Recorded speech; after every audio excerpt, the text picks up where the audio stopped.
لائق صد احترام علماء ذوی الاحترام و عوام اہل سنت، السلام علیکم ورحمۃ اللہ وبرکاتہ۔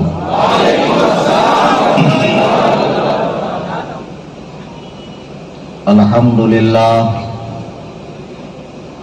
الحمد للہ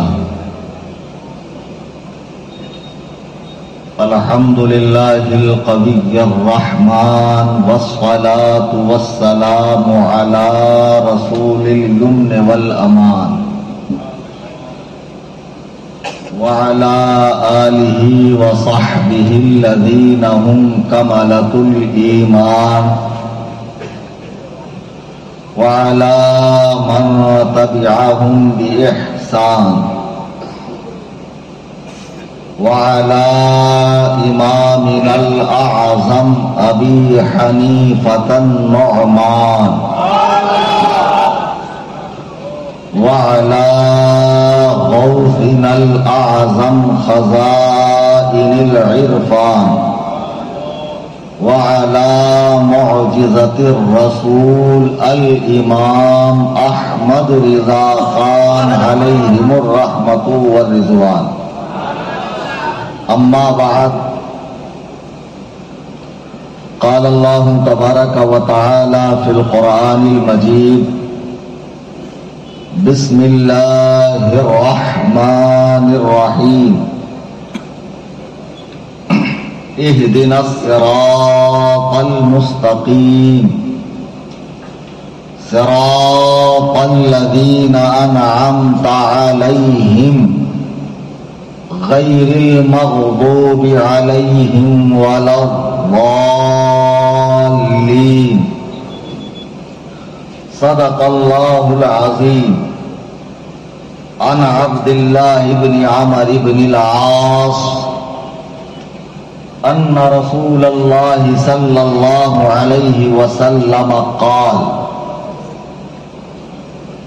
إن الله لا يقبض العلم انتزاعا ينتزعه من العباد ولكن يقبض العلم بقبض العلماء حتى إذا لم يبق عالما اتخذ الناس رؤوسا جهالا فسئلوا فأفتوا بغير علم فضلوا وأضلوا أو كما قال عليه الصلاة والسلام. اسٹیج پہ حاضر حیدرآباد شہر کی نہایت موقر شخصیات، علماء کرام، ائمہ مساجد، حفاظ کرام، شورائے اسلام، سادات کرام، مشائخ کرام اور دور و دراز قرب و جوار سے تشریف لائے میرے تمام سنی، حنفی، بریلوی، جنتی بھائی، آئیے ہم اور آپ انتہائی عقیدت و احترام کا دامن تھام کر اللہ کے محبوب اعظم جناب احمد مجتبی محمد مصطفیٰ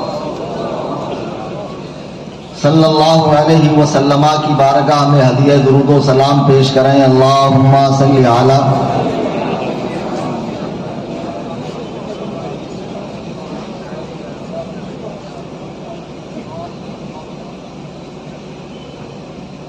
میں نے بھی درود پاک پڑھنے کی گزارش کی اور یقین جانیے کہ مجھے محسوس ہی نہیں ہوا کہ میں مشیر آباد میں تقریر کر رہا ہوں. جو جوش، جو خروش، جو جذبہ اور جو ابال تمہارے اندر پھوٹ پھوٹ کے بھرا ہوا ہے، اس کی میں ملک بھر میں تعریف کرتا ہوں. مجھے تو ایسا لگتا ہے کہ میری آخری آرام گاہ بھی مشیر آباد ہی میں بنے گی. تو اتنا زیادہ مجھے بلایا جاتا، اور آج ایک صاحب نے مجھے ہی میری کرامت سے آگاہ بھی کر دیا. اسی لیے میں کہتا ہوں زیادہ پیراں، مرشداں، حضرتاں، سرکاروں کے چکر میں مت پڑو. ہم خود بھی ایک برانڈ ہے الحمدللہ. ڈگری ہولڈر پیر صاحب الحمدللہ. آج ہی ایک صاحب مجھے بتا رہے تھے کہ والد صاحب کی طبیعت بڑی خراب تھی، آپ کو فون لگایا ادھر فون رکھا, ادھر والد صاحب اچھے ہو گئے ماشاءاللہ. تو میں اپنی پیری کا پرچار کرنے نہیں آیا ہوں, ایک ضمن بات آ گئی تو بتا رہا ہوں کہ مشیرآباد والے بڑی محبت کرتے ہیں اور بہت غور و خوض سے سنتے ہیں. ابھی چند ماہ پہلے ہی میں مشیرآباد آیا تھا, کوئی بہت زیادہ وقت ہوا نہیں, سال میں 2-2 3-3 مرتبہ آنے کا اتفاق ہو رہا ہے. اس وقت بھی بڑا ہنگامہ تھا اور طرح طرح کی باتیں ہو رہی تھی. تو بہرحال میں آیا, میرے آنے میں کوئی چوک نہیں تھی, اور آ کر پورا گرجا برسا اور پورے جوش و خروش کے ساتھ میں نے اپنی بات عوام کے سامنے رکھی. اور جب اس بار آنے کا اتفاق ہو رہا ہے تو اس بار بھی 1000 طرح کی باتیں ہوئی جس کا میں یہاں تذکرہ کرنا بالکل نہیں چاہتا ہوں. بس اتنا عرض کروں گا کہ اس ذمہ دار اسٹیج سے علماء کی موجودگی میں جو کچھ میں کہہ رہا ہوں, اگر وہ قرآن و سنت کے خلاف ہے, اگر وہ منہج سلف صالحین کے خلاف ہے, اللہ و رسول کی مرضی کے خلاف ہے, تو ہر شخص میرا دامن پکڑ کے مجھ سے سوال کرنے کا حق رکھتا ہے. قرآن نے صاحب کہا فاسألوا اہل الذکر ان کنتم لا تعلمون, اے لوگوں علم والوں سے پوچھو اگر تمہیں پتہ نہ ہو. جب میں اسٹیج پہ آیا, حیدرآباد شہر کے مولانا مسرور احمد مصباحی صاحب پرسکون انداز میں مگر بہت جامع اور مدلل خطاب کر رہے ہیں. یقین جانیے مجھے خود بہت اچھا محسوس ہو رہا تھا کہ ہماری جماعت میں سنجیدگی کے ساتھ اپنی بات رکھنے والے علماء موجود ہیں. انہوں نے بڑی قیمتی باتیں بتائی اور انہوں نے وہ باتیں بھی بتائی جو مجھے بتانی تھی. اس کے بعد مولانا عثمان صاحب قبلہ دامت برکاتہم, انہوں نے جوشیلے انداز میں جو اپنا درد قوم کے سامنے رکھا ہے, حقیقت میں اگر سنی سمجھ جائے تو ہم سب کا بیڑا پار ہے. اب باری آئی میری, لیکن اب عوام نہیں جانتی ہے کہ میں کتنے قیود اور پابندیوں کے ساتھ کرسی پر بٹھایا گیا ہوں. فلاں بات سے پرہیز, فلاں بات سے پرہیز, یہ لفظ سے پرہیز, وہ لفظ سے پرہیز, یعنی بہت سارا پرہیز کرتے ہوئے مجھے اپنی بات آپ کے سامنے رکھنی ہے. میں سیدھی سیدھی بات کہتا ہوں, معاملہ دین کا ہے. دین کے مسئلے کو دنیا کے کسی کورٹ میں, کسی کچہری میں, کسی عدالت میں حل نہیں کیا جا سکتا ہے. جو دینی مزاج رکھنے والے ہیں, دین کا علم رکھنے والے ہیں, وہ بیٹھیں اور آپس کے مذاکرے سے امت کو تذبذب سے باہر نکالیں. جو لوگ پریشان ہیں, یہ حق ہے کہ وہ حق ہے. جب ادھر آؤ تو ادھر بھی حدیث و قرآن سننے ملتا ہے, دلیل یہاں بھی بھرپور ہے. جب وہاں جاؤ تو وہاں بھی حدیث و قرآن سننے ملتا ہے. دونوں میں سے صحیح کیا ہے؟ پھر لوگ کیا کرتے ہیں, صلح کلی بن جاتے ہیں, دونوں کا دامن ہاتھ میں پکڑ کے چلتے ہیں. ایسے میں عوام پریشان ہوتی ہے. تو ہم لوگوں کو پریشانی سے نکالنے کے لیے کہہ رہے ہیں, بھیا آ جاؤ, بیٹھ کر بات کر لو. دین کا مسئلہ ہے, سر پھٹول نہیں ہے, ایک دوسرے کو کھینچنا تاننا نہیں ہے. اگر آپ کے پاس حدیث و قرآن کی دلیل ہے, ہمارے پاس دلیل ہے, تو اسی دلیل کی روشنی میں بات کرنی ہے. سچ بتاؤ, اس میں کوئی جھگڑے فساد والی بات ہے؟ اگر دنیا سے انصاف ختم نہیں ہوا ہے اور مشیرآباد والوں پڑھے لکھے ہو, تو یہ میرا جائز مطالبہ کہ میرے آنے سے پہلے جو 1000 طرح کی باتیں ہوئی, حضور سرکار غوث اعظم دستگیر رضی اللہ تعالیٰ عنہ کی شان میں سخت بے ادبیاں ہوئی, گستاخیاں ہوئی, اس کے اسکرین شاٹس, وائس ریکارڈنگ وغیرہ سارا کچھ میں نے دیکھا. خدا کی قسم میرا دل چھلنی ہو گیا کہ 2 ٹکے کے لونڈے جن کا ٹیٹوا دبا دو تو وہیں مر جائیں گے, یہ لونڈے ان مقدس ہستیوں کی بارگاہ میں گفتگو کر رہے ہیں کہ جہاں بڑے بڑے لوگ ادب سے ہاتھ باندھے کھڑے رہتے ہیں. خدا کی قسم یہ جہالت ہے, یہ نادانی ہے, یہ حدیث و قرآن سے ناواقفیت ہے. بڑے افسوس کے ساتھ کہنا پڑ رہا ہے, ہم جس زمانے میں جی رہے ہیں اس میں کچھ اس قسم کے بکرات لوگ پیدا ہو گئے ہیں جن کو علم تو رتی بھر کا بھی نہیں ہے, لیکن انچی ٹیپ لے کر ناپتے ہیں فلانا امام علم میں آگے ہے کہ میں علم میں آگے ہوں. اپنا مقابلہ بڑے بڑے ائمہ حدیث سے, ائمہ فقہ سے, ائمہ قرأت سے اور ائمہ لغت سے, اور اسی پر ان کے کلیجے میں ٹھنڈک نہیں پڑتی ہے. اپنا دائرہ وسیع کر کے سردار اولیاء سے اپنا مقابلہ کرتے ہیں, وہیں تک ان کو سکون نہیں آتا ہے. آگے بڑھ کر امام اعظم ابو حنیفہ خدا کی قسم جن کی تقلید پہ اس امت کا 80% حصہ متفق ہے اور جن کی تقلید کا پٹا ڈال کر مسلمان خوشحالی کی زندگی بسر کر رہا ہے، دین پر عمل کر رہا ہے، ان سے لوگ مقابلہ کر رہے ہیں۔ مجھے بڑا افسوس ہوتا ہے جب ان لڑکوں کو میں دیکھتا ہوں کہ جنہیں ٹھیک سے اردو تک پڑھنی نہیں آتی ہے، اگر مردوں پر پیش نہ ہو تو یہ مردوں بھی پڑھ دیں گے، یعنی اتنی نرے جاہل ہیں کہ جنہیں اردو تک پڑھنا نہیں آتی ہے، یہ لوگ بڑے بڑے اماموں پر ہاتھ صاف کر رہے ہیں اور لوگوں کو کہتے ہیں کیا ضرورت ہے کسی امام کی بات ماننے کی، کسی کو فالو کرنے کی۔ اللہ نے قرآن دیا ہے اور وَلَقَدْ يَسَّرْنَا الْقُرْآنَ لِلذِّكْرِ فَهَلْ مِن مُدَّكِرٍ، اللہ نے قرآن کو آسان بنایا ہے، خود قرآن پڑھو اور دین پر چلو، کسی مولانا مولوی کے پیچھے جانے کی ضرورت نہیں ہے۔ ارے بے وقوفو، قرآن میں جب اللہ نے یہ فرمایا وَلَقَدْ يَسَّرْنَا الْقُرْآنَ لِلذِّكْرِ فَهَلْ مِن مُدَّكِرٍ، ہم نے قرآن کو آسان بنایا ہے، تو اس کا مطلب آپ کیا سمجھیں؟ مسئلہ نکالنے کے لیے، تحقیق کے لیے قرآن پڑھو گے تو اس کے معنی، مراد، مفہوم، تفسیر، تشریح کو نہیں دیکھو گے۔ جب اللہ فرما رہا ہے کہ ہم نے قرآن کو آسان بنایا تو سنیے، قرآن کے دو حصے ہیں، ایک حصہ ہے واقعات کا، قصوں کا، کہانیوں کا، امت سابقہ کے واقعات کا، اور ایک حصے کا تعلق ہے مسائل سے، احکام سے، استنباط سے، اجتہاد سے۔ تو وہ جو حصہ ہے جس میں پچھلی امتوں کو اللہ کی نافرمانی کی بنیاد پر ہلاک کیا گیا، برباد کیا گیا، تو اسے پڑھو، وہ آسان ہے اور وہاں سے نصیحت حاصل کرو۔ اور جو حصہ مسائل والا ہے یہاں پر جرات مت کرنا، ورنہ بری طرح پھنس جاؤ گے، ایمان کے لالے پڑ جائیں گے۔ آج ہم دیکھ رہے ایک آدمی جس کا پیشہ تھا انجیکشن لگانا، دوائی دینا، اسے اس میں کچھ بھلا نظر نہیں آیا تو وہ چھوڑ چھاڑ کر وہ دین سکھانے لگا۔ اب مجھے ایک بات بتائیے، اگر کل کو کوئی صاحب میرے پاس آئے، حضرت مجھے مکان بنانا ہے 3 مالے کا، تو بتائیے کتنی ریتی لگے گی، کتنا سیمنٹ لگے گا، کتنا سلیہ لگے گا، ذرا ڈیزائن بنا دیجئے، خدا کی قسم سینے پر ہاتھ رکھ کر بتاؤ یہ میرا کام ہے نا؟ میرے بارے میں تو جھٹ سے آپ نے کہہ دیا۔ اچھا، آپ کو اگر سونا چاندی بنانا ہو تو آپ کسی موچی کے پاس جاؤ جو چپل سیتا، حضور ذرا بتائیے کہ مجھے کس طرح کا ہار بنانا چاہیے، کیسے کنگن، کیسے براسلیٹ بنانا چاہیے۔ موچی کہیں گا جاہل آدمی، میرا کام وہ ہے یا جوتے سلنا۔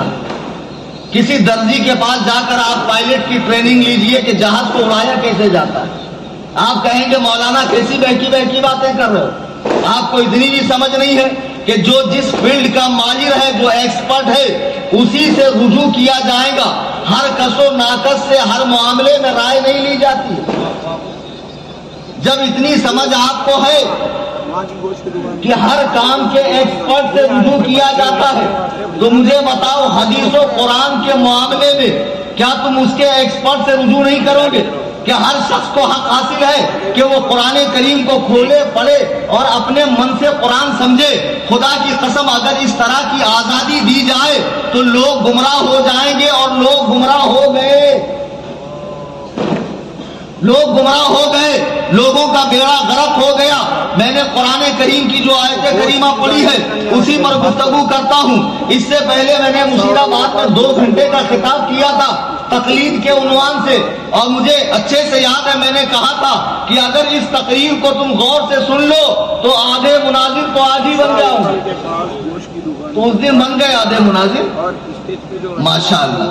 تو آج پورے ہو جائیں، آج کورس ہی پورا کر لو۔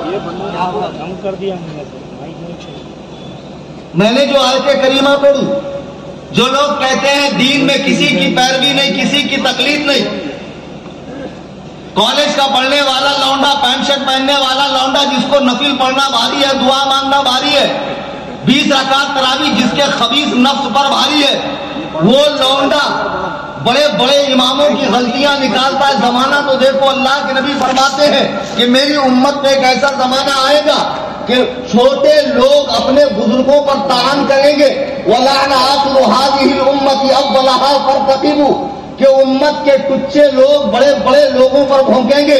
ذرا بتاؤ کیا یہ وہ زمانہ نہیں ہے؟ جی ہاں، یہ وہی زمانہ ہے. میں نے قرآن کریم کی آیت پڑھی، اللہ ارشاد فرما رہا سورۃ الفاتحہ کی، جس کا پڑھنا یہ ہر نماز میں ضروری قرار دیتے ہیں کہ بغیر اس کے نمازی نہیں ہوتی. دلیل پوچھو تو کہیں گے بخاری کی حدیث ہے، لا صلاۃ لمن لم یقرأ بفاتحۃ الکتاب. ارے گھامڑ، ہم تم سے پوچھ رہے ہیں کہ اس میں مقتدی کا لفظ کہاں ہے؟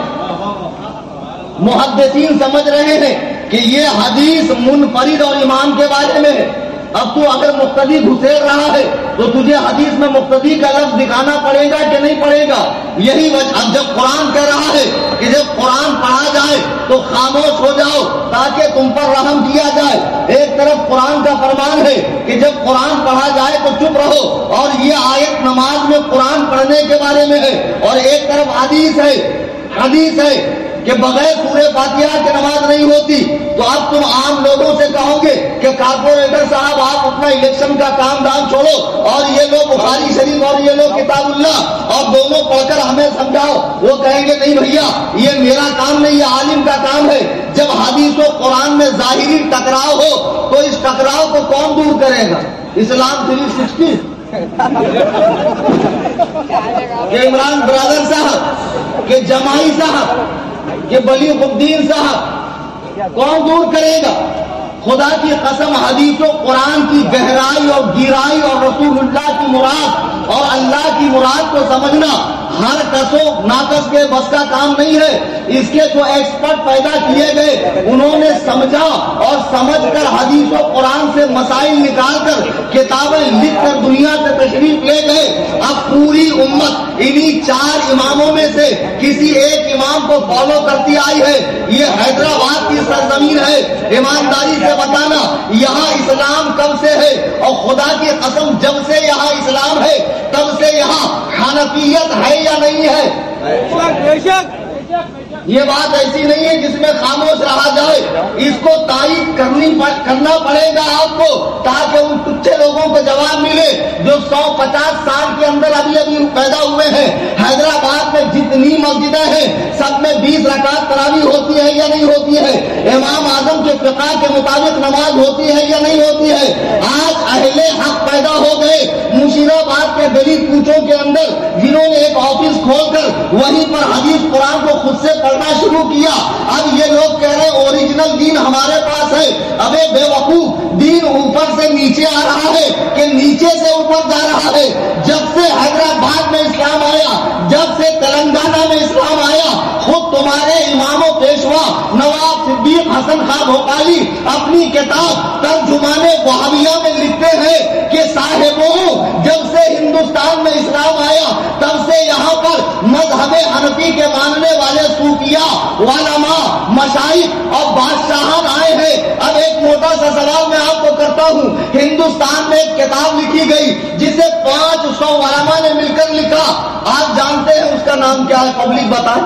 مناظر آپ کو بننا نا، علماء سے میرا خطاب ہی نہیں، میں دیکھتے ہی نہیں کون ہے کیا کر رہا، جگنو چمکا رہا کہ پڑیا کھا رہا، کیا کر رہا، میرا اوپر دھیان ہی نہیں رہتا. مناظر آپ کو بننا ہے. اب سنو، یہ کچھ پڑھے لکھے نہیں ہوتے. میں نے آپ کو ان کی حقیقت کئی بار بتائی ہے. سوجا ہوا آدمی صحت مند نہیں ہوتا. غبارے میں سوئی ٹول دو ساری ہوا نکل جائے گی.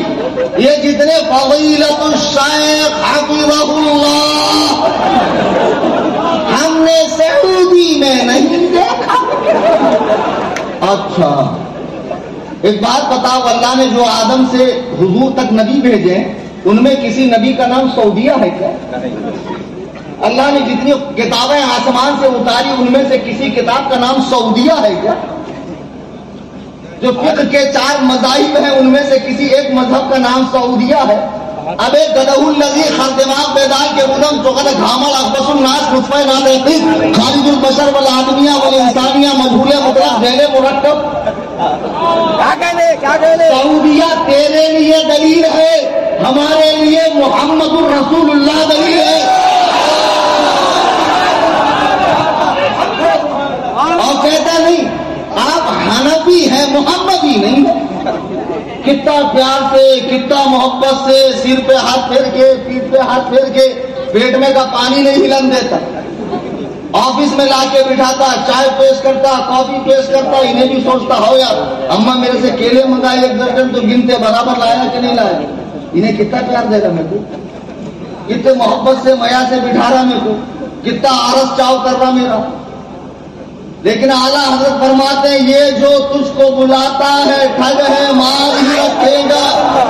ہائے مسافر دم میں نہ آنا، مت کیسی مت والی ہے، سونا جنگل رات اندھیری چھائی بدلی کالی ہے، سونے والوں جاگتے رہیو چوروں کی رکھوالی. ابھی ریسنٹلی واقعہ دیکھے نا، کیا ہے میں بولوں گا کچھ نہیں، بہت پریشر ہے صاحب. میں ایک جگہ بس میں سفر کر رہا تھا، ایک صاحب تشریف لائے، بہت عظیم الجثہ کثیر اللحیہ تابع بدن اور اتنے توانا تندرست، اگر مینڈے ہوتے تو قربانی میں پہلی پسند ہوتا.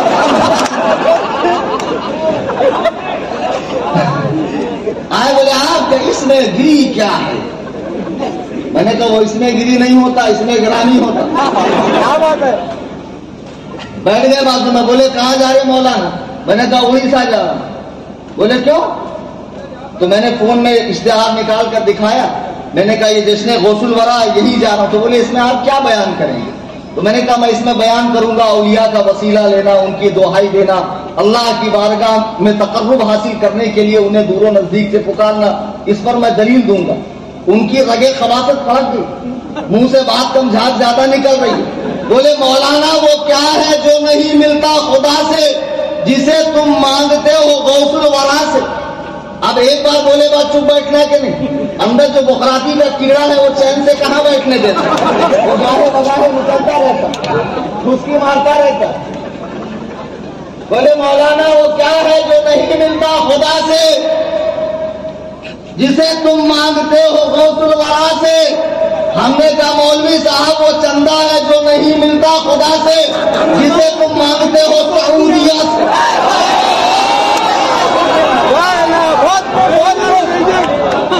یا شاید سلمان المدد یا پولیس المدد، موت کو پکارے تو شیر،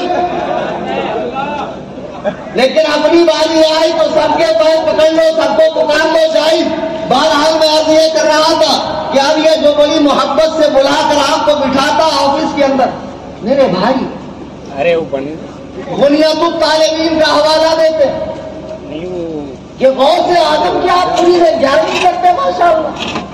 وہ پائپ بنانے والا، پلمبر کا کام کرنے والا، گٹر صاف کرنے والا 10 بائی 10 کے کمرے میں بیٹھ کر پاکستان میں اپنی ویوشپ کے اوپر فخر کر رہا، میرے اتنے فالوور رہے، اتنے ویوز ہیں. میں سوچ میں پڑ گیا یا اللہ.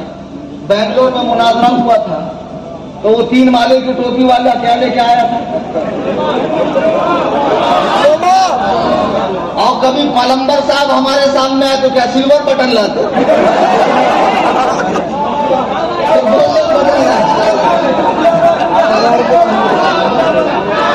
میرے یوٹیوب پہ اتنے فالوور ہیں کہ ڈائمنڈ بٹن لاتے. ارے بھائی تیرے فالوور تجھے مبارک. اسلام کوانٹٹی نہیں دیکھتا، کوالٹی دیکھتا. اسلام کوالٹی دیکھتا. اور تم کیا کوانٹٹی پہ فخر کر رہا؟ تم سے زیادہ ٹک ٹاک پہ مجرا کرنے والے اور انسٹا پر ریل بنانے والوں کے فالوور ہیں. یہ کوئی حق ہونے کی دلیل ہے؟ کبھی کمرے سے باہر آؤ مرزا صاحب، آپ کا پرجا زیادہ مقرات مت بنو. اب ظاہر سی بات ہے ایسے جوشیلی لوگ میں ان کا کوئی آدمی آ کر سوال پوچھے گا کیسے؟ تو اب اگر میں اپنے لوگوں میں گرج رہا ہوں تو یہ کوئی کمال نہیں ہے. میں نے کل یہی کہا تھا آپ آئیں، اپنے جو معاملات ہیں، جو خدشات ہیں، سوالات ہیں رکھے، جواب دینا میرا کام ہے. چند سوال میں بھی کروں گا، آپ جواب دیں. دینی معاملہ ہے، دینی طریقے سے حل ہونا چاہیے. اس میں کون سی فتنہ فساد والی بات تھی؟ بولے نہیں، ملک کے امن کو خطرہ ہے. کہ ہمیں معلوم نہیں آپ کی ذات کو خطرہ، کہ ہمیں پتہ نہیں آپ کی ذات کو خطرہ ہے. ورنہ جو ملک کے لیے خطرہ ہے وہ تمہارا جوکر نائک ہے، غدار ہندوستان. ہندوستان کا موسٹ وانٹیڈ شخص جس کو گورنمنٹ ڈھونڈ رہی ہے، جو ملیشیا میں بنا لے چکا ہے، اور ابھی پاکستان میں جا کے وہ توتلا ہکلا ہندی کی چندی کرنے والا، اردو کو اگلنے والا وہ دلندر اعظم کہہ رہا ہے سورہ نمبر 56 کی آیت نمبر 100 دے. ابے ہائیکورٹ اس میں 64 آئے تھے.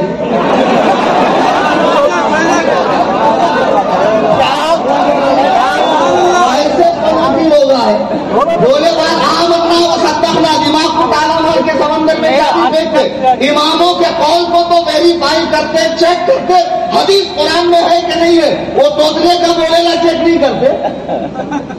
میں حکومت ہند سے کہوں گا خدا کی قسم اگر مسلمانوں کے اندر بنانے کلمہ گو بنانے مسلمان اگر کوئی دہشت گرد ہے، کوئی ٹیررسٹ ہے، کوئی یہی وہابی دیوبندی ہے، یہ جماعت الدعوہ، یہ لشکر طیبہ، یہ سپاہ صحابہ، یہ حرکت المجاہدین اور یہ جتنے بھی ہیں لشکر جھنگوی وغیرہ، یہ سب وہابیوں کی تنظیمیں ہیں.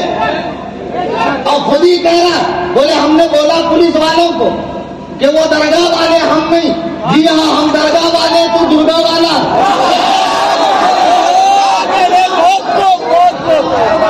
ہم دھمال والے تو دھماکے والا. ہم دھمال والے تو دھماکہ والا. ذرا بتاؤ اپنی حقیقت، ذاکر نائک ہندوستان کا غدار ہے کہ نہیں؟ وہ کس جماعت کا ہے؟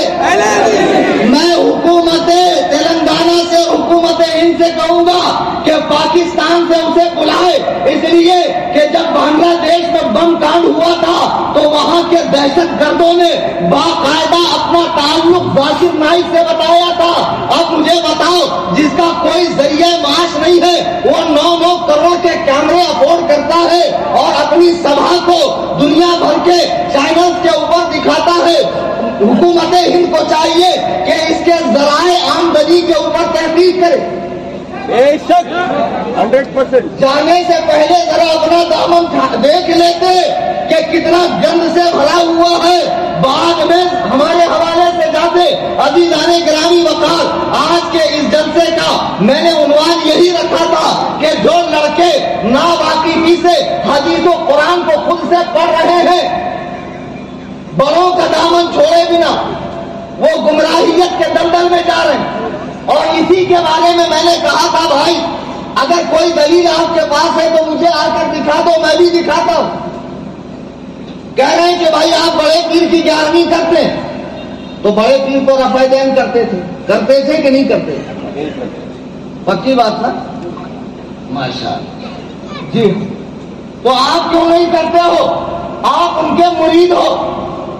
ان کی نماز کو رفع الیدین والی تھی، آپ کی کیوں نہیں؟ تو سنو، بڑے پیر طریقت میں ہمارے امام ہے، شریعت میں نہیں. شریعت میں ہمارے امام اعظم ابو حنیفہ ہے، اور انہوں نے رفع الیدین کو کی حدیث کو منسوخ قرار دیا ہے اور اس کا منسوخ ہونا بتایا ہے، اور رفع الیدین کا دوام ان کے نزدیک ثابت نہیں ہے، اس لیے ہم رفع الیدین نہیں کرتے. تو یہ بتاتے ہیں کہ بنیاد الطالبین میں رفع الیدین کی دلیلیں ہیں. تو بنیاد الطالبین میں تو اور بھی بہت کچھ ہے. بنیاد الطالبین میں یہ نہیں ہے کہ شیطان کو اللہ تعالیٰ نے 2 رانوں پر، سیدھی ران پہ مرد کا وضو خاص دیا ہے، الٹی ران پہ عورت کا وضو خاص دیا ہے. وہ دونوں سے جفتی کرتا ہے اور 7 انڈے پیدا کرتا ہے ہر دن. تو اس میں سے ایک انڈا پھوٹتا ہے جس کا نام ہے حدیث والا. جی ہاں، بنیاد الطالبین اٹھا کر کے حدیث نام ہے اس انڈے کا. اس میں سے ایک شیطان کا پلہ نکلتا ہے اور نمازیوں کے نماز میں وسوسے ڈالتا ہے. یہاں کئی کو باندھا ہے بھائی، یہاں باندھ. پیروں میں اتنا فاصلہ کیوں رکھا؟ خوب فاصلہ رکھ. بنا سورہ فاتحہ کے نماز مت پڑھ، آمین زور سے چلا. اس کا کام ہی ہے نمازیوں کے نماز میں خلل ڈالنا، وسوسے پیدا کرنا. تو شیخ عبد القادر جیلانی نے تو حدیث والوں کو شیطان کا انڈا کہا ہے. تو آدھی بات مانو گے شیخ عبد القادر جیلانی کی، پوری نہیں مانو گے. اور سنو، پھر لے کے جائیں گے آفس میں بڑے پیار سے محبت سے، میرے بھائی ماشاءاللہ آپ کو نماز کی عادت ہے، نمازی آدمی ہیں آپ، اور لیکن ایک بات یہ بتائیے کہ جیسی نماز آپ پڑھ رہے ہیں ایسی کہیں کتاب و سنت میں ہے؟ تو آپ کہیں گے بھائی کتاب و سنت میں کیا، باپ دادا اسی پڑھتے آئے، مولانا نے اسی طرح پڑھنا سکھایا ہے۔ تو مولانا نے کہاں سے دکھایا؟ بولے باہر شریعت سے۔ بولے باہر شریعت کا، شریعت کے باہر سے دکھایا انہوں نے۔ دیکھو کتنا چتر ہے، ہم آپ کو شریعت کے اندر دکھائیں گے۔ دیکھو یہ کتاب ہے حدیث کی، اس میں نماز کا طریقہ لکھا ہے کہ رسول اللہ یہاں ہاتھ باندھتے تھے، نماز میں خوب پیر چوڑے کرتے تھے، آمین زور سے کہتے تھے، رفع یدین کرتے تھے۔ پھر وہ کہیں گا بھائی مجھ سے نہیں ہو پائے گا، میں تو حنفی ہوں۔ تو کہیں گے آپ حنفی ہیں محمدی نہیں، اتنے چتر ہے کہ محمدی کو حنفی سے لڑا دیں، محمدی کو حنفی سے لڑائیں گے۔ یہ بے وقوفوں کو اتنی ہی نہیں سمجھ ہے کہ جو شخص اپنے آپ کو حیدرآبادی کہہ رہا ہے یقیناً وہ ہندوستانی ہے کہ نہیں؟ یعنی ہندوستانی الگ ہوتا ہے، حیدرآبادی الگ ہوتا ہے۔ حیدرآباد جز ہے ہندوستان کل، جو حیدرآبادی ہے وہ یقیناً ہندوستانی ہے۔ تو جو حنفی ہے وہ لازماً محمدی ہے، جو محمدی نہیں وہ حنفی ہو ہی نہیں سکتا ہے۔ اور تم نے مذہب حنفی کو سمجھا کیا؟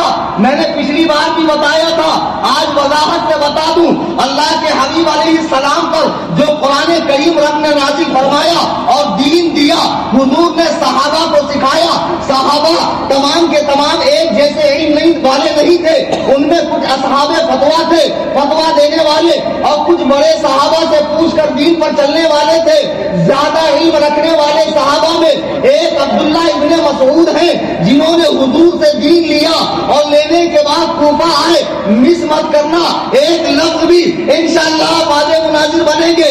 اللہ کے رسول علیہ السلام سے دین لے کر کوفہ کی سرزمین پر حضرت عبداللہ ابن مسعود تشریف لائے۔ آج لوگ کہتے ہیں یہ کوفی والی نماز ہے، اور کچھ لوگ میرا نام بگاڑتے ہیں کہ کلیم صوفی نہیں کلیم کوفی ہے۔ جو حیدرآباد کے مرشداں پیراں سرکارہ ہے وہ میرا نام بگاڑتے ہیں۔ بے وقوف، جس امام کی تم پیروی کرتے ہو وہ بھی کوفہ کا رہنے والا ہے۔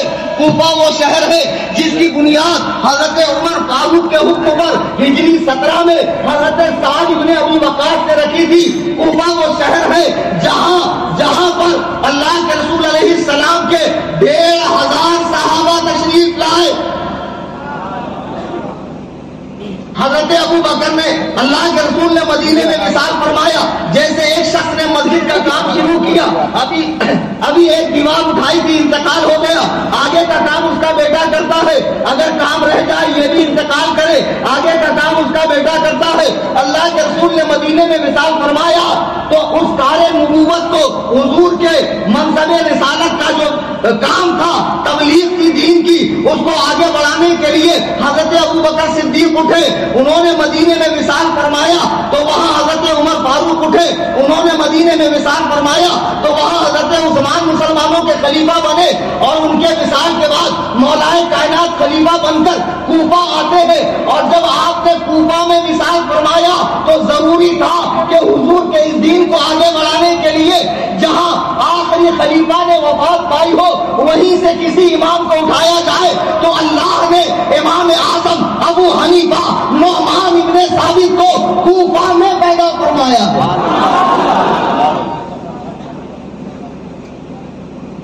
کوفہ وہ شہر ہے جہاں 1500 صحابہ تشریف لائے۔ حضرت عبداللہ ابن مسعود نبی سے علم لے کر کوفہ آئے تو کوفہ میں ان کے ایک شاگرد ہیں علقمہ، نبی کے شاگرد عبداللہ ابن مسعود، عبداللہ ابن مسعود کے شاگرد علقمہ کے شاگرد ہیں ابراہیم نخعی، ان کے شاگرد ہیں حماد، ان کے شاگرد ہیں امام اعظم ابو حنیفہ۔ اور جب امام اعظم نے حدیث و قرآن سے 12,93,000 مسائل نکالے تو ان مسائل کو جمع کرنے والے کون ہیں؟ الفقہ الاکبر میں امام محمد بن حسن شیبانی، امام اعظم کے شاگرد۔ کیا سمجھے آپ؟ آج جو کہتے ہیں تم حنفی ہو محمدی نہیں، ان گدھوں کو بتاؤ کہ فقہ حنفی شروع بھی محمد سے ہے اور ختم بھی محمد سے ہے۔ محمد الرسول شروع ہے، ان کے شاگرد عبداللہ ابن مسعود، ان کے شاگرد علقمہ، ان کے شاگرد ابراہیم نخعی، ان کے شاگرد حماد، ان کے شاگرد امام اعظم، ان کے شاگرد محمد بن حسن. تو یہ فقہ حنفی شروع سے اخیر تک فقہ محمدی ہے. اب تو اعتراض کرے گا ایسے لوگوں کے سامنے جن کو بیچاروں کو حدیث و قرآن کی خبر ہی نہیں، وہ جواب کیا دیں گے؟ اسی لیے میں نے کہا تھا میں آ رہا ہوں، مجھ سے بات کرو. کیا غلط کہا میں نے؟ لیکن خوف اتنا، ڈر اتنا کہ ملک کو خطرہ ہو جائے. اس میں ملک کو خطرے والی کیا بات ہے بھائی؟ مسلمانوں اب تو سمجھو کہ یہ جو لونڈے ہیں، شریر لونڈے جن کی پیدائش حیدرآباد میں اگر میچ ٹو میچ میں کہوں تو 50-100 سال سے اوپر کی نہیں ہے. دین حیدرآباد میں صدیوں سے ہے، سینکڑوں سالوں سے. لیکن اہل حدیث ابھی ابھی یہ کیڑے مکوڑوں کی طرح نکل رہے ہیں جو اپنے آپ کو اہل حدیث کہہ رہے ہیں. اور تقلید کا انکار، بڑے بڑے اماموں کی امامت کا انکار، مذہب کا انکار. قرآن میں اللہ نے صاف فرمایا اہدنا الصراط المستقیم، اے اللہ چلا ہمیں سیدھا راستہ، صراط الذین انعمت علیہم. کیا آپ نماز میں یہ آیت نہیں پڑھتے؟ اس کا مطلب کیا ہے؟ اے اللہ چلا ہمیں سیدھا راستہ، ان لوگوں کا راستہ جن پر تیرا انعام ہوا. افسوس نماز میں تو دعا مانگ رہے ہو کہ اللہ سیدھا انعام یافتہ لوگوں کا راستہ چلا، اور جیسے ہی نماز پڑھ کر آئے اپنی کینسر زدہ زبان سے بڑے بڑے اماموں اور ولیوں پر بھوک رہے ہو. بے وقوفوں جو پڑھ رہے ہو اس پر غور تو کرو. قرآن نے تقلید کی 2 قسمیں بیان کی ہے، ایک تقلید محمود اور ایک تقلید مذموم. اچھی تقلید اور بری تقلید. تو بری تقلید سے تو ہم بھی روک رہے.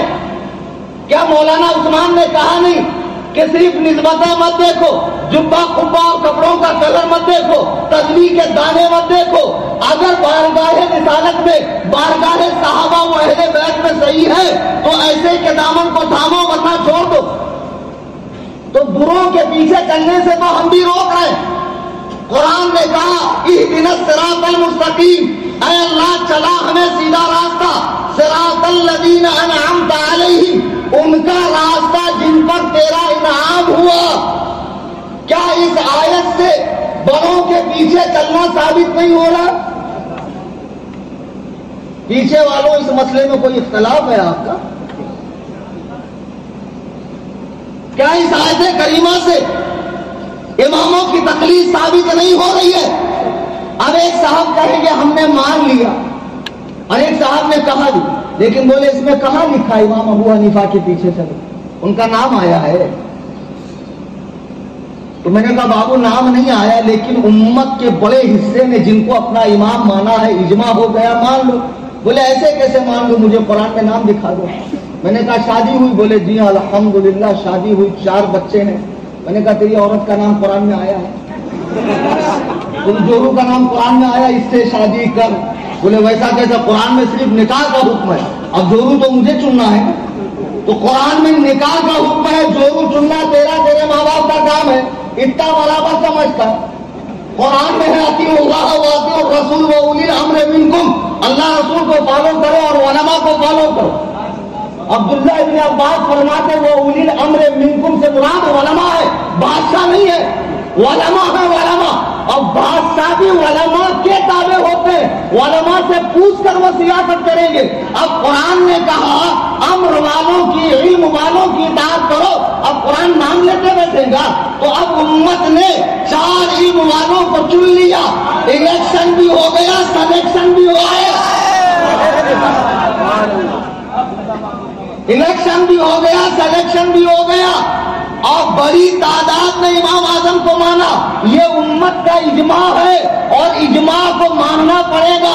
اللہ پاک قرآن میں فرما رہا ہے غیر سبیل المؤمنین نولہ ما تولی ونصلہ جہنم وساءت مصیرا. جو مسلمانوں کے راستے سے الگ راستہ چلے. موٹی سی مثال لے لو، مشیرآباد میں کتنی مسجدیں؟ کتنی ہے بھائی؟ 7-8 ہیں. اہل حدیثوں کی کتنی؟ 2. اب پورے حیدرآباد میں اگر دیکھا جائے 1000 مسجدیں حنفیوں کی 4-5 ان کی. اب بتاؤ اللہ نے اتنی بڑی جنت یہی دھتورے لوگوں کے لیے بنائی ہے، یہی پاجامہ لوگوں کے لیے بنائی ہے. 150 سال کے اندر پیدا ہو کر دعوے ہمدانی حدیث و قرآن کے ناجائز قبضہ. اہل الحدیث ہم ہیں، تو کہے کا اہل الحدیث ہے؟ اہل حدیث کا مطلب بھی معلوم ہے تجھے؟ اور کسی کو پتا ہو تو مجھے بتا دے، خدا کی قسم اس کے وزن کے برابر میں اس کو 100 ریال دوں. میں صرف بڑی بڑی باتیں نہیں کر رہا. اگر تم واقعی میں اہل الحدیث کا مطلب بتا دو، اور جب مطلب جانو گے نا شرم آئیں گی، یہ میں کہاں سے ہو گئے، یہ تو میں تھا ہی نہیں. میں تو پھوکٹ کا جو ہے وہ مخمل میں ٹاٹ کا پیون تھا، زبردستی کا گھسنے کی کوشش کر رہا. اہل الحدیث یا اصحاب الحدیث اس جماعت کو کہتے ہیں جس کو 1,00,000 حدیثیں سند و متن کے ساتھ یاد ہوئی. کتنی؟ اس کو دادا کے اوپر کے باپ کا نام معلوم ہے؟ بتاؤ. جس کو اپنے 4 پیڑھی اوپر کے باپ دادا کا نام نہیں معلوم، وہ زبردستی کا ہلدی لگا کے پیلا ہوگا بیگانے کے شادی میں عبداللہ دیوانہ. بے وقوف. اہل الحدیث جب بھی کہا گیا ہے وہ اہل علم کا ایک طبقہ ہے، کوئی فرقہ نہیں. جیسے اہل القرآن، اب ایک جماعت اہل قرآن بن گئی، کہ حدیث میں ہمارا نام ہے، نبی نے فرمایا اہل قرآن وطر پڑھو. ارے بے وقوف، نبی نے صحابہ سے کہا کہ اے اہل قرآن وطر پڑھو، یعنی اے کثرت سے قرآن پڑھنے والوں وطر پڑھو. اہل قرآن اور اہل حدیث یہ مسلمانوں کے 2 علمی طبقے کا نام ہے جنہوں نے قرآن کی تدوین کی، قرآن پر اعراب لگائے، قرآن کے گرامر کو ٹھیک کیا، قرآن کریم کے قرأتوں کو مقرر کیا، اس کی رکعات کو طے کیا، اس کے پاروں کو ترتیب دیا، قرآن کو پڑھایا، اس کے ترجمے کیے. اس علمی جماعت کا نام اہل قرآن ہے. لیکن آج تک پینٹ شرٹ پہننے والا کالج کا پروفیسر یہ بن رہا ہے اہل قرآن. مہاراشٹر میں ایک شہر ہے اورنگ آباد، ابھی میری پرسوں تقریر ہے، تقریباً 18-20 سال پہلے کی بات ہے. مجھے پھینکنے کی عادت نہیں ہے، وہ تمہارے حیدرآباد کے جوکر کی طرح. میں وہاں گیا انہیں میں کو ملا، اس کو سری کا ملتے چلتا، اس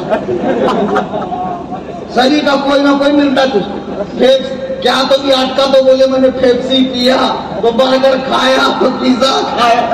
پوری تقریر میں حدیث قرآن کچھ نہیں ملے گا تم.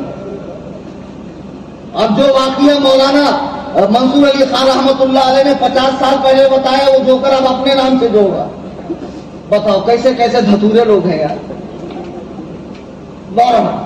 اورنگ آباد مہاراشٹر میں بہت پہلے کی بات ہے. میں گیا اور داڑھی ابھی ہلکی ہلکی پھوٹی تھی. میں وضو کر رہا تھا، میں نے دیکھا ایک شخص انسرٹ کر کے مسجد میں قرآن ہاتھ میں لیا، انگلش والا، انگلش ترجمہ، اور اسٹوڈنٹس بیٹھے.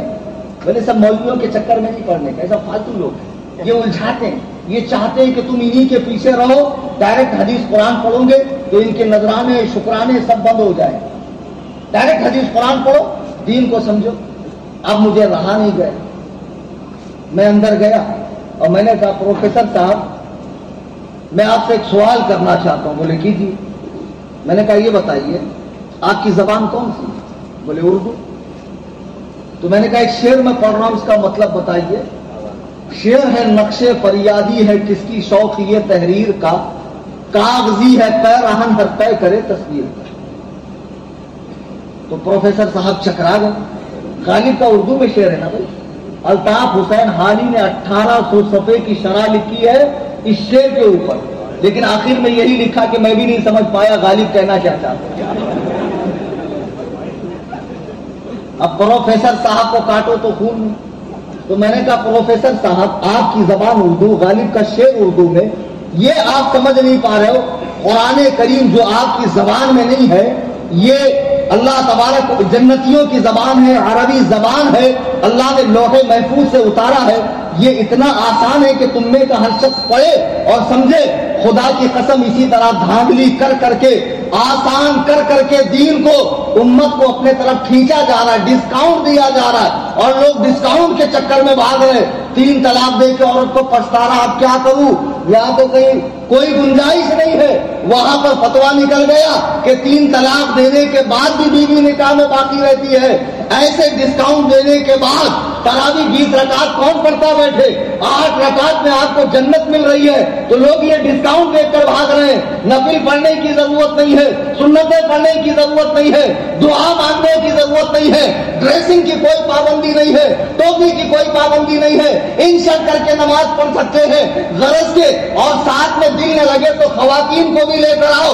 ہم تو مزاروں پہ عورتوں کو جانا منع کر رہے ہیں، لوگ مسجدوں میں عورتوں کو لے کر آ رہے ہیں، اور یہ سب لانا حنفیوں کو جھانسا دینے کے لیے ہے، حنفیوں کو لبھانے کے لیے ہے۔ لیکن خبردار حنفیوں، صرف اس چکر میں ان کی مسجد میں نہ جانا، ہرگز ہرگز نہ جانا، اپنا دین اپنی جماعت کے علماء سے سیکھو۔ اب قرآن نے جب کہا اہدنا الصراط المستقیم، اے اللہ چلا ہمیں سیدھا راستہ، صراط الذین انعمت علیہم، ان کا راستہ جن پر تیرا انعام ہوا۔ اللہ کا انعام نبیوں کی جماعت پر، صحابہ کی جماعت پر، تابعین، ائمہ مجتہدین، اولیاء کاملین کی جماعت پر۔ ایمانداری سے بتاؤ یہ قرآن کی آیت ہے یا نہیں ہے کہ اللہ ہمیں سیدھا راستہ چلا ان کا جن پر تو نے انعام کیا؟ اب ایک خبیث 14ویں صدی میں پیدا ہوا اور کہتا ہے اور نعرہ لگا رہا ہے میرے نبی جیسا ہے کوئی نہیں، تیرے بابا کوئی شے نہیں، معاذ اللہ۔ اب بابا کہہ کر صحابہ کا انکار کر رہے ہو۔ آپ کیا سمجھ رہے ہیں کہ مرزا کی اس بولی کا انجام کہاں تک جا رہا ہے؟ صحابہ تک جا رہا ہے، کیونکہ وہ نبی کو الگ کر رہا ہے، ان کے مقابلے میں سب کو بابا کہہ رہا ہے۔ خدا کی قسم صحابہ کی پیروی کا حکم ہے حدیث و قرآن میں، نیک لوگوں کی پیروی کا حکم ہے حدیث و قرآن میں، کہ اللہ نے فرمایا نہیں صراط الذین انعمت علیہم، ان کے راستے پر ہمیں چلا جن پر تیرا انعام ہوا، غیر المغضوب علیہم ولا الضالین، ان کے راستے پر مت چلا جن پر تیرا غضب اترا۔ ہم بھی کہہ رہے کہ گمراہوں کی تقلید مت کرو، آپ تقلید سے روک رہے ہو، ہم گمراہوں کی تقلید سے روک رہے ہیں۔ ہم کہہ رہے ہیں ہم اندھے ہیں، امام آنکھ والا ہے، ہم ان کے پیچھے چل کر جنت تک پہنچیں گے، اور تم خود بھی اندھے، تمہارا امام بھی اندھا، جہاں وہ جائے گا وہاں تم جاؤ گے۔ میں نے حدیث پاک پڑھی صحیح بخاری کی، یہ جو لونڈے آج کل پیدا ہوئے ہیں بہت زیادہ بکرات، معاذ اللہ ایک لونڈے نے یہاں تک کہا مشیرآباد میں کہ مجھ سے بات کرتے ہوئے تیرے غوث پاک کا پیشاب نکلے گا۔ بطور ثبوت وہ چیز موجود ہے یہاں پر۔ سوچو جب مجھے یہ چیز دکھائی گئی میرا دل کیا وہ کہا ہوگا میرے دل نے۔ یہ ان کی ہمتیں دیکھو کہ ان کی ہمتیں بڑھ کر اتنی ہو گئی کہ بزرگوں کے حوالے سے یہ اس طرح کی زبان استعمال کر رہے ہیں۔ سچ فرمایا اللہ کے نبی نے، صحیح بخاری کی حدیث ہے، بہت بخاری بخاری بخاری کرتے ہو نا، درود پاک پڑھیں